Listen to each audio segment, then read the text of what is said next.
¿Qué pasa, gente? Bienvenidos a un nuevo vídeo. Hace poco Crespo subió al canal Quantum Fracture un vídeo en el que mostraba 6 procedimientos que conducían a la igualdad 1 igual a 0 y lanzó el reto de encontrar los sutiles errores matemáticos cometidos en cada uno de los 6 procedimientos. Bueno, la idea del reto era encontrar el error en uno o varios de ellos, pero los que me conocéis sabéis que me encantan las sutilezas matemáticas, así que he aceptado el reto y voy a abordar los 6 problemas. ¿Os animáis o qué? Vamos a la pizarra. Bueno, aquí tenéis el primero de los 6 procedimientos que llevan a 1 igual a 0, a esta expresión absurda. Todos los pasos son correctos, salvo este de aquí. ¿Vale? Para verlo en detalle, dejadme que haga el cálculo que hay aquí dentro del paréntesis. 5 menos 9 medios es 0,5. Esto está al cuadrado. Y esto es igual a 4 menos 9 medio, que es menos 0,5 al cuadrado. ¿Vale? Veis que esta igualdad se cumple, hay un menos de diferencia aquí, pero el cuadrado se lo come. Claro, como estas dos cosas son iguales, yo tomo raíz cuadrada. ¿Y dónde está el error? El error está en alegremente cancelar la raíz con el cuadrado, porque entonces llegaríamos a que 0,5 es menos 0,5, ¿vale? Que obviamente es una expresión absurda. El detalle aquí está en que, a ver, un número real positivo tiene dos raíces cuadradas. 4, por ejemplo, tiene el 2 y el menos 2. Siempre son iguales salvo un signo. Cuando escribimos el simbolito este radical del número real positivo, a lo que nos estamos refiriendo es a la positiva de esas dos raíces.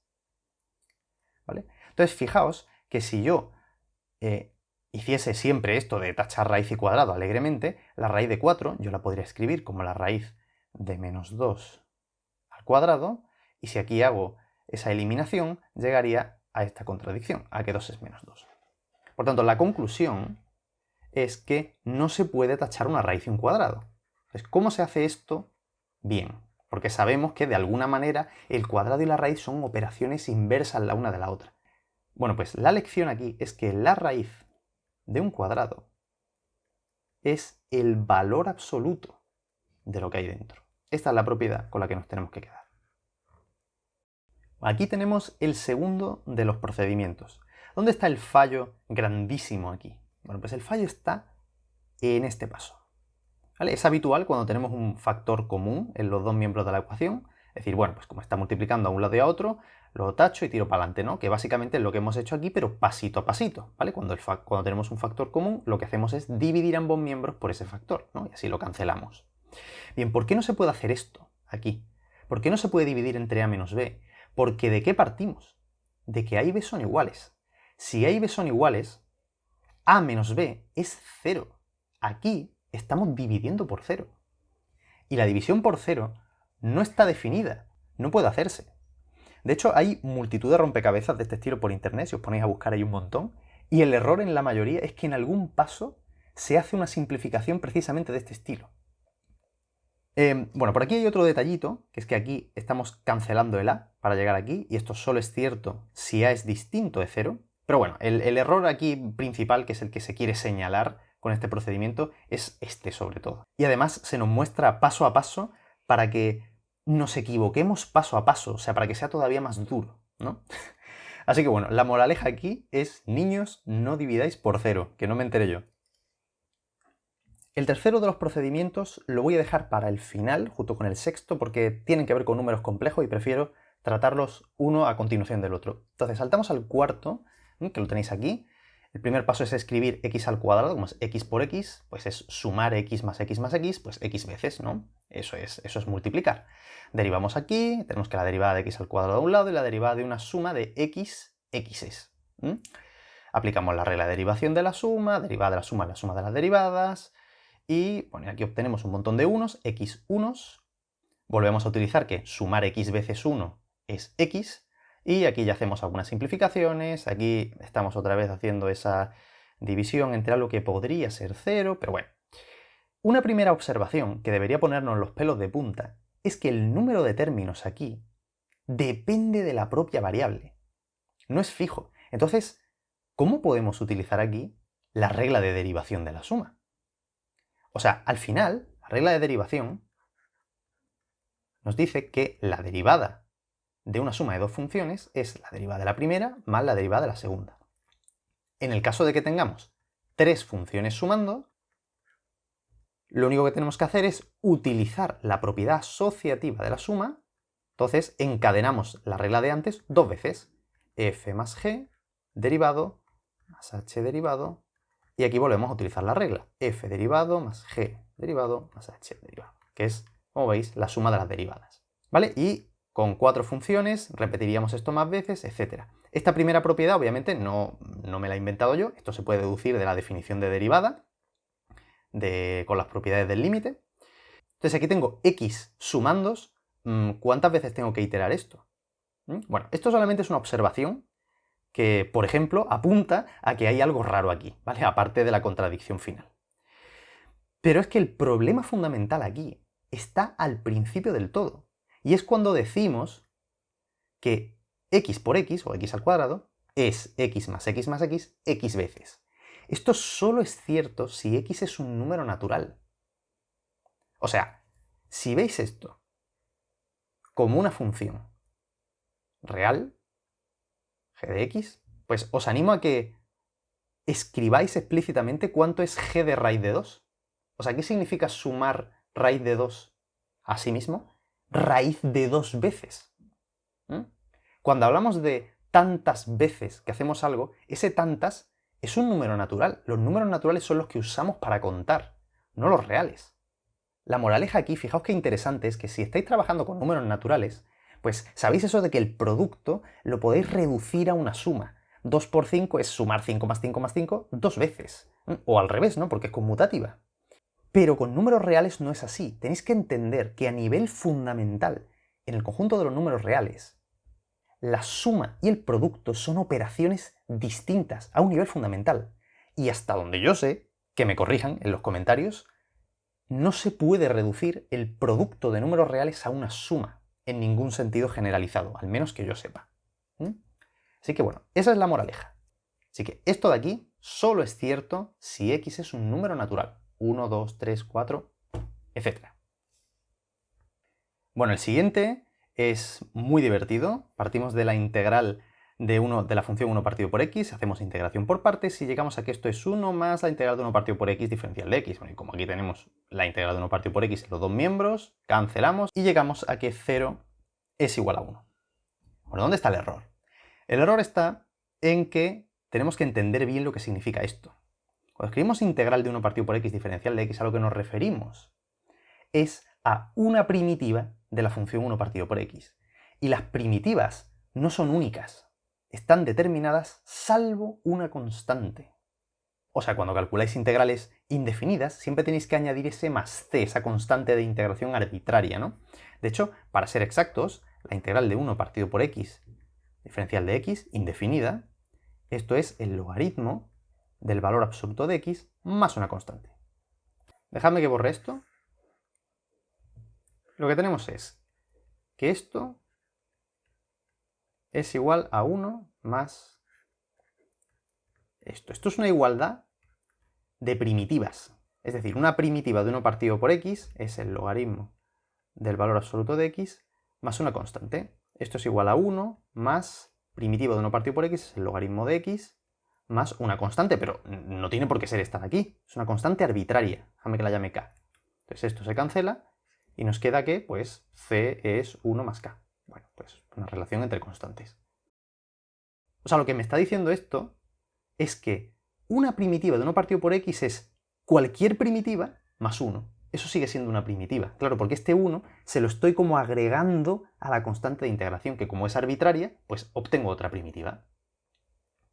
¿Vale? Si esto resulta lioso, dejadme que os dé otro enfoque. Y es que, al final, ¿para qué hacemos esto? O sea, ¿para qué calculamos primitivas? Pues para calcular integrales. Las integrales de verdad, con mayúsculas, son las definidas. Entre a y b, entre a y b, y aquí está el detalle. Este 1 también hay que evaluarlo entre a y b. Claro, es que como aquí hay un número, eso nos despista más. Fijaos que realmente aquí lo que tengo es u por v, que esto a priori es una función de x. Pero claro, en este caso se han elegido de tal manera, fijaos que, qué mala leche, se han cancelado las x y nos queda un número.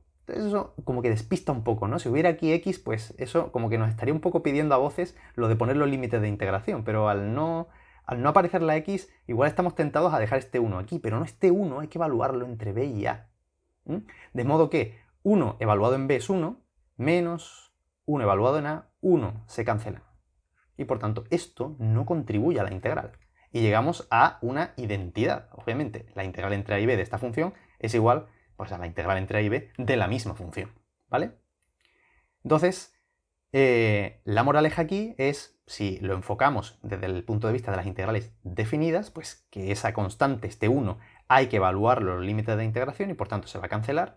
Y si lo enfocamos desde el punto de vista de integrales indefinidas, pues que tenemos que tener en cuenta que esta integral de 1 partido por x aquí y esta de aquí no las podemos cancelar porque son primitivas arbitrarias. Llevan cada una de ellas una constante distinta en general. Venga, pasamos al siguiente. En lo que queda de vídeo vamos a hablar de números complejos. Entonces, dejadme que os recuerde un par de detalles sobre números complejos muy básicas que vamos a necesitar. Un número complejo puede representarse como un punto del plano, que tiene dos coordenadas, A y B, que llamamos a la primera de ellas parte real y a la segunda parte imaginaria del número complejo. En particular al número complejo 1, 0 se le representa simplemente como 1 y al 0, 1 se le llama i, la unidad imaginaria.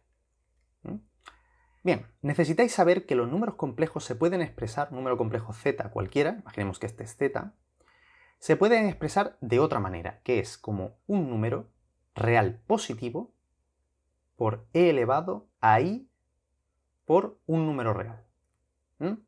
R y alfa son números reales. R es positivo y alfa puede ser lo que sea. Esto se llama la forma polar del número complejo. Y dejadme que os diga qué significa esta R y esta alfa, que se llaman el módulo y el argumento del número complejo. El módulo R es, si representamos el número complejo como un vectorcillo, R es el módulo de este vector, es lo que mide el vector. Y alfa es el ángulo que forma el vector con el semieje positivo horizontal, con el eje de las partes reales.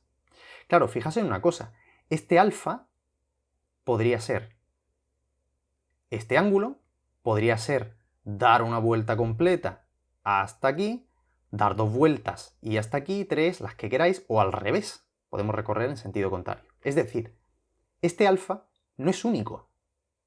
Hay muchos alfas que se diferencian en vueltas completas que dan el mismo número complejo. Entonces, el argumento de un número complejo lo puedo poner siempre como el más cercano a 0, que en este caso sería este de aquí, el más chiquitito, más un número de vueltas completa arbitrario, ¿vale? Donde este k es un entero. Cualquiera, ¿vale? Todos estos alfas son argumentos que dan el mismo z, el mismo número complejo. Hay infinitos.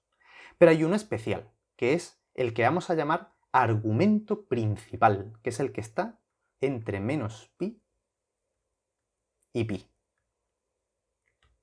¿Vale? Cerrado por este lado. ¿Vale? Este es el convenio habitual. De todos los argumentos compatibles con el mismo número complejo, es el más cercano a 0. Es el, bueno, pues el que, si uno dibujase el vector, pues el que de forma natural nos saldría a pintar en el dibujo, ¿no? Es el que forma la flecha así directamente con el eje horizontal.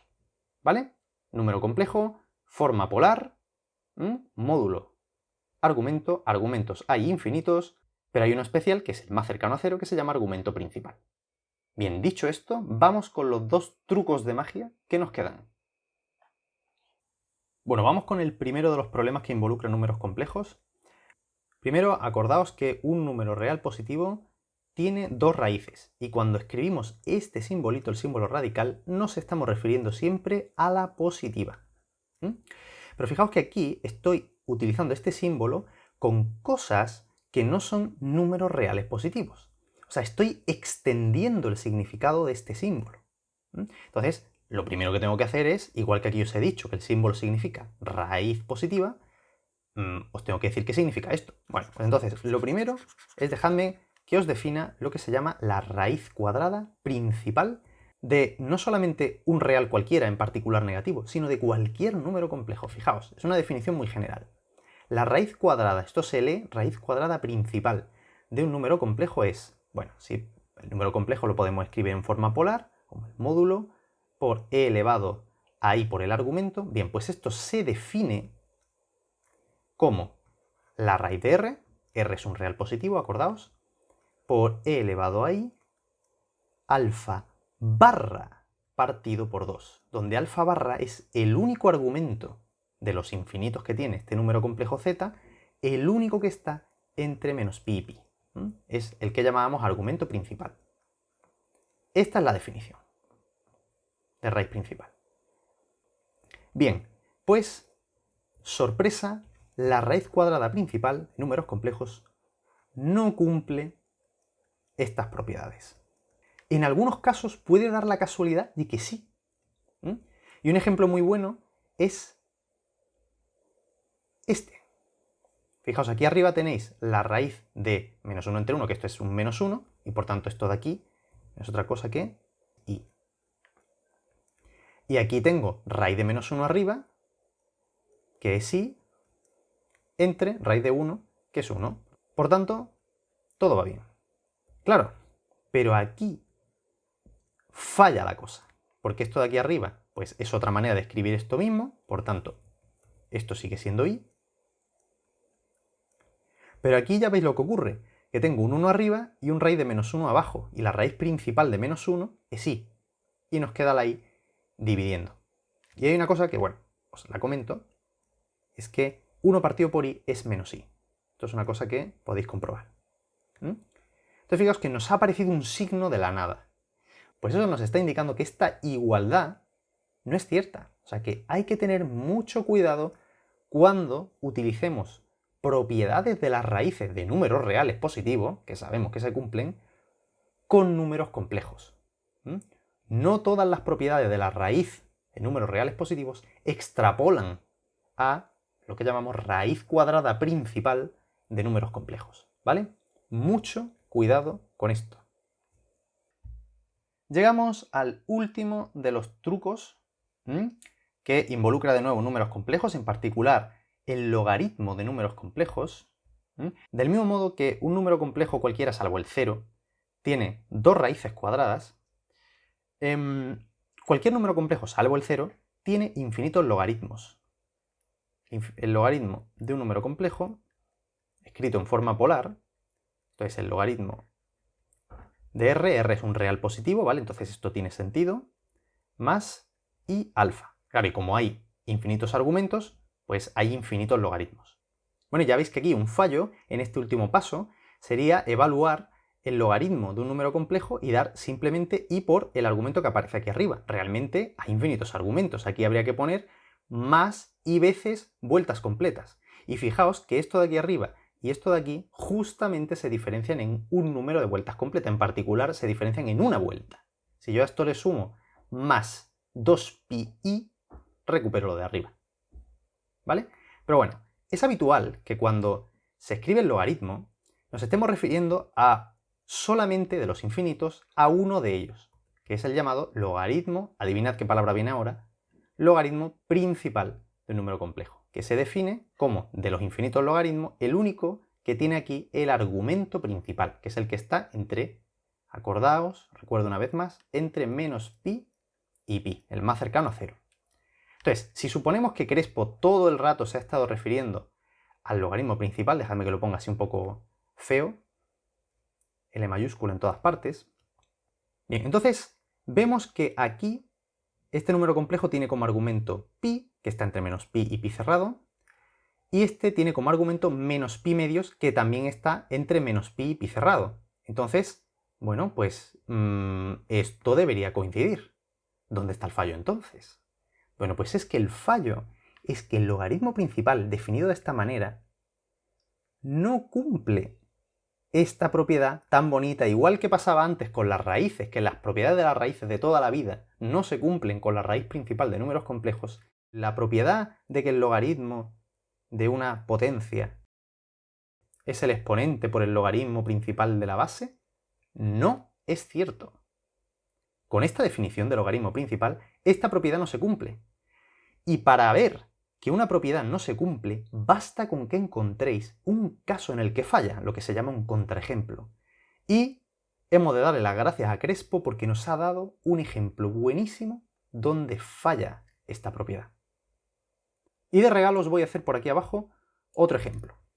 Mirad, i por i es menos 1.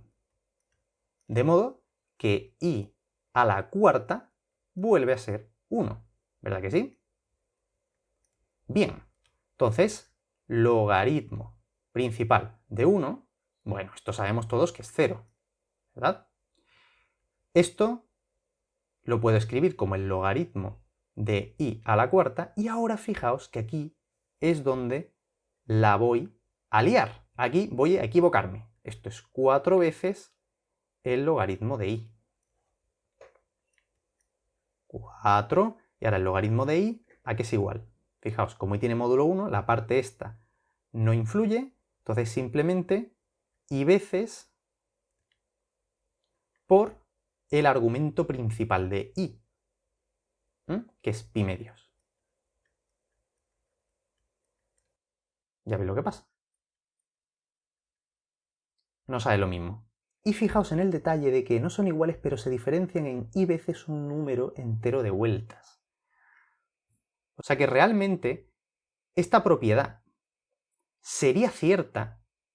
O sea, yo podría poner aquí un igual, pero aquí tendría que añadir más un cierto número de vueltas.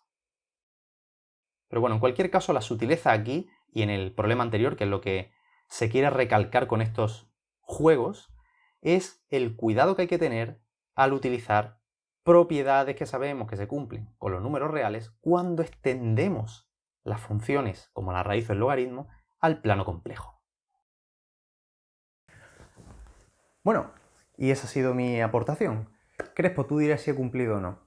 Y a los demás, espero que haya sido útil, que hayáis aprendido cositas. Si queréis más vídeos sobre algunas de las cosas que hemos tratado aquí, sobre, por ejemplo, números complejos, dejádmelo por aquí en los comentarios. Y nada más, mil gracias por estar ahí y nos vemos en el próximo vídeo.